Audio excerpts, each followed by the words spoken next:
धैर्य रखिए, सच सामने आएगा और हमारे परिवार को, हमारी बिटिया को, हमारी बहन को न्याय मिलेगा।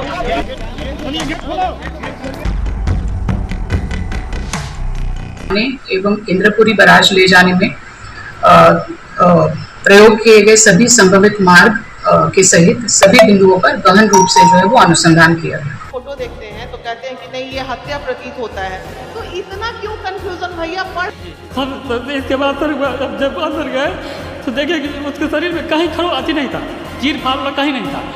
दिन 13 जून 2024 का था जब इंद्रपुरी नहर से एक लड़की की लाश बरामद की जाती है, जिसकी हालत बहुत ज्यादा खराब थी। फिर उस लाश को पास ही एक अस्पताल सासाराम में एडमिट करवाया गया ताकि उसका पोस्टमार्टम हो सके। आपको ये जानकर हैरानी होगी कि पोस्टमार्टम इतना ज्यादा नकली था कि उस लड़की की उम्र 16 साल थी, जिसे डॉक्टरों ने 24 साल का बताया और मौत की वजह पानी में डूबने से बताई, जबकि बिना शरीर को खोले यानी चीर फाड़ किए कैसे पता लगा पानी अंदर है। भला बिना कुछ किए ही पोस्टमार्टम कैसे हो सकता है। जिस लड़की के बारे में हम आपको बता रहे हैं उसका नाम श्रेया है, और भला हो उस आदमी का जिसका नाम राजू है, जो पोस्टमार्टम रूम में काम करता है। उसने जब श्रेया की जेब चेक की तो उसमें निकली एक पर्ची में उसके घर वालों के नंबर निकले। पहला नंबर जो कि श्रेया की मां का था। जब राजू उनको कॉल करता है तो किसी कारण वो कॉल नहीं उठा पाती। फिर दूसरे नंबर पर राजू कॉल लगाता है जो कि श्रेया के भाई का था, और तब उसके परिजनों को पता चलता है कि श्रेया अब कहाँ है। तत्काल ही उसका परिवार बेहाल अवस्था में उसको देखने वहां आ जाता है, और उसके परिवार का यह बोलना था कि बिना शरीर को खोल के कैसे बताया गया कि श्रेया डूब के मरी है, और वो 16 साल की थी तो 24 साल कैसे बताया गया। और उससे भी बड़ी बात को लड़की है, कहाँ रहती है, मौत की वजह क्या है, बिना जांच किए कैसे रिपोर्ट बना दी गई कि उसने आत्महत्या की है। नियमों के अनुसार जब भी कोई लावारिस लाश पुलिस को बरामद होती है तो तत्काल ही पुलिस उसकी जानकारी जैसे रंगरूप, कपड़े या शरीर पर कोई निशान या कोई निशानी या उसकी एक तस्वीर आसपास के सभी थानों में दे देते हैं, ताकि उससे मिलती जुलती अगर किसी की शिकायत आई हो तो उसके परिवार वालों को लाश की सूचना दी जाए। ऐसा भी कुछ नहीं किया गया। पुलिस शायद इस केस को जल्द से जल्द दबाने में लगी थी, पर आखिर क्यों, क्या फायदा होगा इससे पुलिस को, क्या इसके पीछे बड़े लोगों का हाथ है। परिवार और पुलिस की बढ़ती लड़ाई में देखते ही देखते ये केस बहुत तेजी से हवा पकड़ लेता है, जो कि मीडिया में लगातार चलाया जाने लगा। कई बड़े बड़े नेता और अभिनेता श्रेया के परिजनों से मिलने आए, जिसमें भोजपुरी हीरो पवन सिंह भी शामिल थे। यह केस इसी साल 2024 में हुआ है। दोस्तों, हम हर प्रकार से पूरी सच्चाई इस केस की आपको जरूर बताएंगे। वीडियो में बने रहें और हमारे चैनल को सब्सक्राइब जरूर करें। श्रेया औरंगाबाद के नवी नगर में रहने वाली श्रेया, जो कि 11 क्लास में पढ़ती है, और यकीन मानिए वो पढ़ाई लिखाई में टॉपर थी। काफी बड़े सपने थे उसके जो कि अधूरे रह गए। 11 जून 2024 6:15 पर श्रेया अपने घर से कोचिंग के लिए निकलती है, और कोचिंग का पूरा समय बीत जाने के बाद जब वो घर वापस नहीं आती तो घर वालों को चिंता होने लगती है। घर वाले उसके कोचिंग में जाकर जब पता करते हैं तो वो बताते हैं कि श्रेया तो आज कोचिंग आई ही नहीं। इतना सुनते ही परिजनों के पैरों के नीचे से जमीन खिसक जाती है, और हड़बड़ी में सभी लोग उसे आसपास ढूंढना शुरू कर देते हैं, मगर श्रेया का कुछ पता नहीं लगता।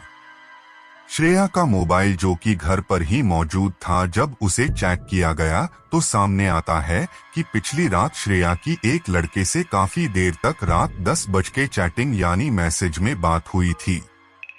श्रेया के घर वालों ने उसकी खास सहेली के घर कॉल किया तो उसकी मां ने बात करने से या कुछ भी बताने से साफ मना कर दिया कि हमें कोई बात ही नहीं करनी इस बारे में। श्रेया के परिजनों ने उन तीनों यानी वो लड़का, उसकी सहेली और उसकी मां पर केस फाइल करवाया कि इन्हीं लोगों ने श्रेया के साथ कुछ किया है। 2 दिनों तक पुलिस उन तीनों से पूछताछ करती है, पर कोई भी ऐसी जानकारी नहीं मिलती जिससे श्रेया की गुमशुदगी में उनका हाथ लगे, और तभी श्रेया की लाश इंद्रपुरी की नहर में मिलती है, जिसकी वजह से इलाके में डर का माहौल बन जाता है। पुलिस के मुताबिक श्रेया ने प्रेम प्रसंग के चलते शादी करने की जिद में खुद की जान ली। आप यकीन मानोगे, जो लड़की डॉक्टर की पढ़ाई करने चाहती थी, क्लास की टॉपर थी, घरेलू तरीकों में ढलने वाली, वो खुद की जान क्यों लेगी, वो भी इस वजह से। चलो मान लेते हैं कि उसने किसी से प्यार किया, पर 16 साल की उम्र में तो कानूनी तौर पे वो वैसे भी शादी नहीं कर सकती, इतना तो वो भी जानती होगी, और ऊपर से वो अपनी जान लेगी, ऐसा पुलिस का कहना था। इस बयान को सुनते ही लोगों का खून खोल उठा। उनको यकीन था कि पुलिस जानबूझकर इस मामले को बंद करना चाहती है और गुनहगारों को सजा से बचाने की पूरी कोशिश कर रही है। सर इसके बाद सर जब अंदर गए तो देखे कि उसके शरीर में कहीं खरोंच नहीं था, चीर फाड़ वाला कहीं नहीं था। जब चीर फाड़ नहीं था तभी कैसे देख लिया कि पेट में पानी है। उसको जब डॉक्टर उसमें अंदर गए भी नहीं किए हैं, पोस्टमार्टम रूम में गए नहीं है, लवारिस के नाम पर ऐसे जे लिखना था, डोम जैसे कहा वैसे लिख। और एक सबसे बड़ी बात ये कि श्रेया घर से 15 मिनट की दूरी पे पढ़ने जाती थी, तो उसकी लाश 50 किलोमीटर दूर नदी में कैसे मिली। आत्महत्या करने वाला खुद की जान लेने से पहले पढ़ने किताब लेके जाएगा क्या? वहां तक कौन लेके गया श्रेया को? ऐसे कई सवालों में घिर चुकी थी औरंगाबाद पुलिस। अचानक से पुलिस 28 जून को नवीनगर के एक गांव कोसा दियारा से दिलीप सिंह के बच्चों धर्मेंद्र और राजेश को अरेस्ट कर लेती है। और जब इनसे सख्ती से पूछताछ होती है तो ये कबूल करते हैं कि इन्होंने अपने होटल गेस्ट हाउस, जिसका नाम बबलू चंदर है, वहां ले जाकर श्रेया के साथ दुष्कर्म किया, फिर उरमारा पीटा और गला दबाकर उसकी हत्या कर दी, और सबूतों को मिटाने के लिए उसकी लाश को अपनी ऑल्टो कार में डालकर इंद्रपुरी नहर में फेंक दिया, और पुलिस को वह कार भी बरामद हो गई। इस बात में कितनी सच्चाई है वो तो पुलिस ही जानती है, क्योंकि कई बातें अभी भी नहीं बाहर लाई गई, जैसे श्रेया होटल कैसे पहुंची जिससे उसने रात को मैसेज में बात की थी, फिर वो लड़का कौन है, और भी कई बातें हैं। श्रेया के इस केस को सपोर्ट करने कई बड़े लोग आए। अभी भी इस केस में कई लोगों का मानना है, खुद मेरा भी मानना है, कि जो सही सच्चाई बाहर आनी चाहिए और आरोपियों को कड़ी सजा मिलनी चाहिए, वो अभी तक हुआ नहीं है। आप लोगों से विनती है कि सभी लोग मिलकर श्रेया को इंसाफ दिलाने की हर मुमकिन कोशिश करें। धन्यवाद।